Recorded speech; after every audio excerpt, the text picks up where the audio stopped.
Estamos aquí con Juan Cruz Bacaro, desde Argentina, que es diseñador, comunicador audiovisual y guionista, fundador de la agencia creativa Greener. Ha sido invitado al Festival de Cine de Mar de Plata como ponente para el primer seminario de marketing para cine. Hoy vamos a hablar con él acerca de carteles para películas, con más de 1000 carteles de películas. Te pregunto, ¿cómo empezaste a hacer carteles? Hola Yanit, bueno, gracias por la invitación. Saludos a la gente que me está viendo. Sí, bueno, en efecto, yo empecé como se empiezan muchas cosas de forma empírica. Estaba en la universidad estudiando comunicación y me tocó hacer en alguna cátedra un documental propio que yo dirigí en Maracaibo. Eso fue en Maracaibo, Venezuela, quizás en el año 2002. Y creo que nos obligaron, o parte de la pauta era hacer un póster y yo inventé el mío, pero era completamente empírico. Luego no tenía como las técnicas, el formato, el tamaño. Pero me sirvió para plotearlo, para imprimirlo, hacer cierta reproducción, etcétera, pasarlo por correo. En aquel entonces todavía las redes sociales no existían, no había un boom de esto.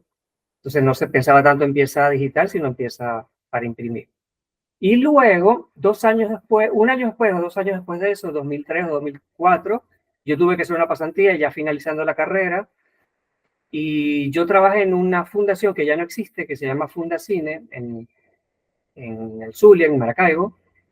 Y ahí me empecé a hacer póster porque me lo solicitaban también, digamos, dentro de cierto tono empírico, como no sabía bien cómo se hacían, pero yo era muy visual, muy de revisar materiales, esas cosas, es como que era medio coleccionista mental de piezas gráficas.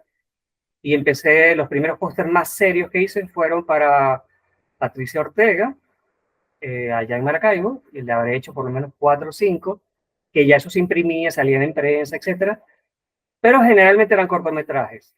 Y en el 2005 hice algunas cosas para Jacobo Penso, que en paz descanse.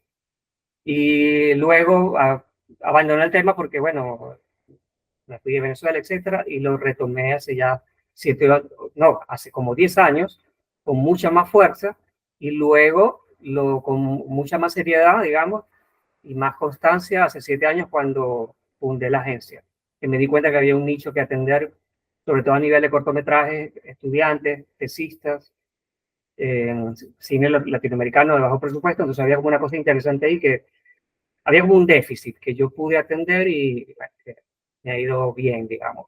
Y ahí sí ya aprendí bastantes cosas. Y con las ponencias que di, aprendí mucha teoría y cómo fue la génesis, esto del tema de los carteles, cuál fue el primer cartel, cómo evolucionó, cómo sigue evolucionando. Así que ya conozco bastante en la materia. Pues soy un gran solucionador de problemas en cuanto a afiches, ¿no? A cartelismo, o sea, sé darle un poco la vuelta. Pero empecé como empezaría todo el mundo cualquier actividad, un poco como hobby, y así fue, siendo estudiante. Y bueno, entonces ya va, ¿cuál fue el primer cartel? Pasa, yo no conservo el archivo de ese trabajo, pero hay un documental que consiguen en YouTube que es sobre el calor en Maracaibo. El documental lo escribí, lo dirigí yo. Por supuesto, es bastante rústica la calidad, pero le fue bastante bien. Y se llama Boicoteando el Catire. Y era como un mosaico de imágenes, como no lo solucioné de una manera como muy pragmática y no era conceptualmente la gran cosa, pero a mí me gustaba. Era como un mosaico capturé todos los fotogramas del documental, que duraba como 17 minutos, y armé como un mega mosaico con eso, con el título y los créditos del equipo de la cátedra que estábamos haciendo eso.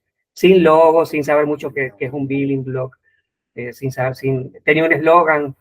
O sea, yo me creía cineasta, digamos, y por ahí nació. Y luego con Patricia Ortega, con algunas piezas de ella, que ella estaba comenzando a crecer allá en Maracaibo, como cineasta. Y luego vino un póster que se llamaba Sueños de Hansen, que es un corto de ella. Y luego vinieron más cosas que no puedo recordar la cronología exacta. Cuando empiezas a hacer un póster, o sea, ¿tú prefieres que el cineasta te contacte cuando está en el proceso de preproducción, cuando ya está todo listo? ¿Qué información le pides o sea, si no han hecho el cortometraje, ¿qué información le pides? Y si ya el cortometraje o el documental o el proyecto ya está listo, ¿qué información le pides para tú empezar a crear esa idea?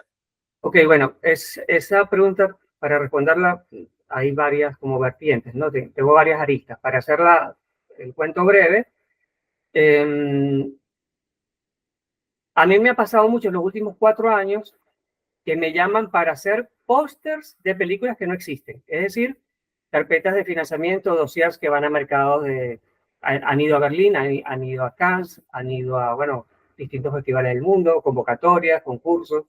Entonces tengo que ingeniármelas porque no existe una sola foto, no existe un concepto. Entonces, que eso digamos, la inteligencia artificial ha servido un poco de atajo para crear ese tipo de portadas, pero no es algo que me guste mucho. Entonces, por ese lado, o sea, hacen unas largas conversaciones porque los dossiers se suelen cobrar un poco menos porque estamos en búsqueda de dinero para hacer la producción. Entonces, salvo que sea un documental histórico donde tenemos imágenes, bueno, se usa eso, si no hay que inventarlos. Y tengo que hacer pósters conceptuales con un solo elemento de ilustración o unos ciertos montajes de Photoshop con razonable complejidad. Ahora bien, en el caso de obras que ya están terminadas o que sí se van a producir o que están en postproducción, generalmente la gente me llama en etapa de postproducción. Rara vez me llaman antes que hayan grabado la primera escena, no tiene mucho sentido. Por lo general, casi siempre, Yanit, el corto, digamos, digo corto porque es lo que más desarrollo de piezas, la verdad que hago, abarca como en el 90% de los casos cortometrajes. Bueno, me llaman cuando está en proceso de color, en la música. Entonces yo puedo ver el material en bruto, que a veces le falta alguna escena, créditos, etcétera. A veces sin el color necesario. Y el proceso que primero le digo a la gente, le pregunto qué opinan de su propia obra y les pido la sinopsis, les pido un poco como cuál es la moraleja del asunto, si hay alguna bajada de línea ideológica, qué es lo que quieren promover. Pero los clientes en su mayoría suelen ser bastante conservadores y quieren que un fotograma derivado de la obra derive a su vez en un póster. Y esa es la manera más fácil de hacer un cartel y yo creo que por eso he hecho tanto, porque son fotogramas extendidos, ¿no? O copiados. Entonces, lo que hago es ver la obra y yo mismo hago una captura rústica, rápida, de todos los fotogramas, lo que yo llamo fotograma postal, un lindo fotograma de encuadre, un lindo encuadre o un lindo fotograma del material que me dan, que en mi mente es un potencial póster. Algunos, mira, en cortos de 10 minutos he logrado hacer 25 capturas de buenos momentos anclas de la trama, sin hacer spoiler, obviamente. Como hay algunos cortos que están muy buenos, pero por el tipo de estilo, a veces cinema verité o cámara en mano, no hay estas fotos postales y cuesta más. Y entonces no consigo ni una. Pero por lo general capturo lo que yo quiero y trato de que caiga en consonancia con el director, y a veces el director quiere otra cosa y hay que negociar. El proceso suele ser así, salvo que me pidan una ilustración, algo sumamente conceptual, una foto de estudio, algo que implique una disciplina foránea, exterior a mí. Me ha pasado con fotógrafos, que tengo que contratar a un fotógrafo, me ha pasado con ilustradores, que yo he contratado chicas que ilustran varias veces para terminar algo que es una idea primaria entre el director y yo. Generalmente me contactan los directores, pero en algunos casos más importantes, como largometrajes, películas que implican más dinero, me llama el productor y toma la decisión. Bueno, tú sabrás eso mejor que yo y es el que toma la decisión. Básicamente, resumido, ese es el proceso. Y la parte pero y después de que tienes la parte creativa, es todo Photoshop, es todo, haces algo a mano o es todo digital. Depende del caso. He solucionado póster de manera rápida, digital, y de los años de la pandemia hasta acá, de 2020, 2021, yo dejé de usar programas vectoriales por una cosa práctica. Dejé de usar CorelDRAW, que mucha gente no lo usa, e Illustrator. Yo a veces generaba la imagen, desde un vectorial la importaba, volvía a trabajar en ella y luego volvía a exportar. El proceso era muy largo, o sea, no tenía mucho sentido, pero generabas piezas vectoriales que a veces te exigen eso, que sea vectorial. Así que decidí hace mucho tiempo diseñar a buena resolución, puede ser de 3000 píxeles en adelante, En el caso de los pósters de cine, suelen medir 1 metro por 70. Necesitan archivos de muchas capas pesados en Photoshop y soluciono todo íntegramente, o sea, todo de forma íntegra en Photoshop. Todo. Ahora bien, en cuanto a la técnica, obviamente he hecho cosas, yo soy muy artesano. Mira, una vez tuve que ir a la carnicería, compré un filete, una carne, la puse en una mesa, puse unas lámparas y le tomé una foto a la carne porque el póster requería eso, era un póster conceptual. Entonces yo mismo fui fotógrafo, que quedó una foto hiperrealista, un poco grotesca, que era lo que buscábamos, y así me pasaba, he fotografiado cielos, soy muy de estar en la calle y fotografiar texturas, paredes, edificios, que luego me sirven en mi trabajo. Pero en algunos casos, soy mucho de manipular la tipografía. En varios casos yo mismo hago la tipografía a marcador o pido a alguien con una caligrafía especial o alguien que haga lettering y uso eso. Entonces es un punto a favor para el autor, digamos, porque él va a tener en su afiche un font que nadie tiene, que es exclusivo de su obra. Entonces eso lo suelo hacer, pero depende un poco del estilo. Tiene que ser una obra que tenga, o sea, que me permita la excusa de hacer algo a mano, tipo graffiti, tipo marcador, tipo tiza, y a veces bajo fonts que no simplemente tipeo el título, sino que manipulo las formas de cada fuente para que tener una carga semiótica más alta, para que algo cuadre mejor, etc. Bueno, mejor ejemplo de fonts es el logo de los cortos. Estaba pensando eso y te lo iba a nombrar. Exactamente. Sí, eso está un poco inspirado en Saul Bass, que es el gran diseñador de estas cosas. Y me gusta mucho lo lúdico. A veces me gusta romper el código, ¿no? Si me piden, si en mis manos cae un thriller de suspenso, tratar de no caer necesariamente en los clichés y en los códigos de colores y matices. Pero el autor me dice, no, porque yo quiero que parezca un thriller. Claro. Y yo, bueno, pero vamos, competimos ahí a ver qué autor gana, si soy yo, o si es él. Pero la verdad, al final del día, es que quien debe ganar es la obra. Claro. Por eso es que hago múltiples pósters, a veces para un mismo cortometraje o un largo. Nunca hago un solo póster. He llegado a hacer 6 pósteres oficiales, que los sirven para festivalear, para mostrar distintos recovecos de la trama. Entonces uno luce amarillo, otro luce azul, cambios tipográficos, y es la misma obra. Eso está muy de moda, lo usa mucho. Sí. La estrategia, a mí me gusta como estrategia porque engolosina un poco al espectador con eso, y si a un espectador no le gusta, un lector lee una cosa en un póster y no le gusta, en el segundo lo voy a fastidiar porque sí va a tener aspectos que Sí, está de personalizado, está como personalizado para cada tipo de es algo así, audiencia y sí. es algo así, es como un ensayo, pero es muy raro que yo entregue un monolito, una sola prueba, un solo póster. Y en cuanto a pruebas, he llegado a hacer hasta 60, que lo dejé de hacer porque era demasiado trabajo. Claro. Porque el autor no está claro lo que quiere, porque se involucra la distribuidora, porque hay distintas jerarquías y todos mandan, ¿no? Entonces se ralentiza el trabajo y no es rentable, pero lo dejé de hacer. Lo hacía también con identidad gráfica y ahora puntualizo, soy más pragmático. Y en ese caso, ¿cuál ha sido el más difícil de hacer? No tienes que no tienes que nombrar el cortometraje, No, pero bueno, una tuve idea de... inconvenientes con una película argentina llamada Aire. Durante más de 2 meses me pedían pruebas, otro fotograma, otro, y al final no usaron nada, usaron una idea muy parecida.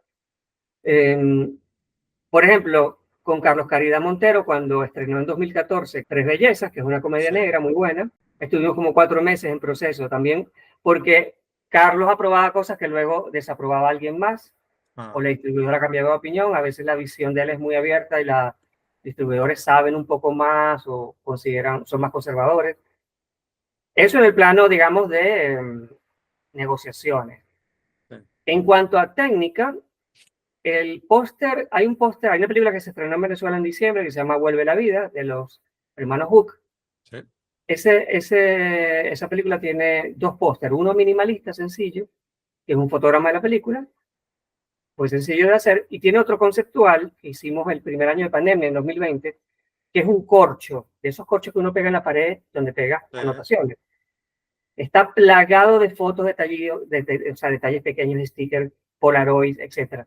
Se tuvo que armar pieza por pieza y ese póster, que es muy pesado, tiene como más de 200, 300 capas, porque cada cosita, hasta las Wow. tachuelas, son una capa con su sombrita y etcétera, etcétera.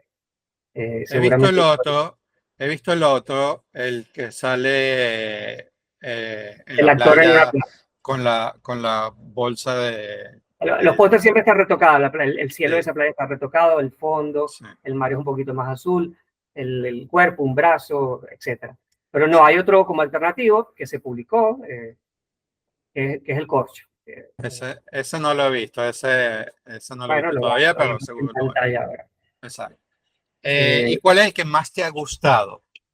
O sea, a ti porque uno puede decir gustado como que este es el que más me gusta, pero el que tú dices,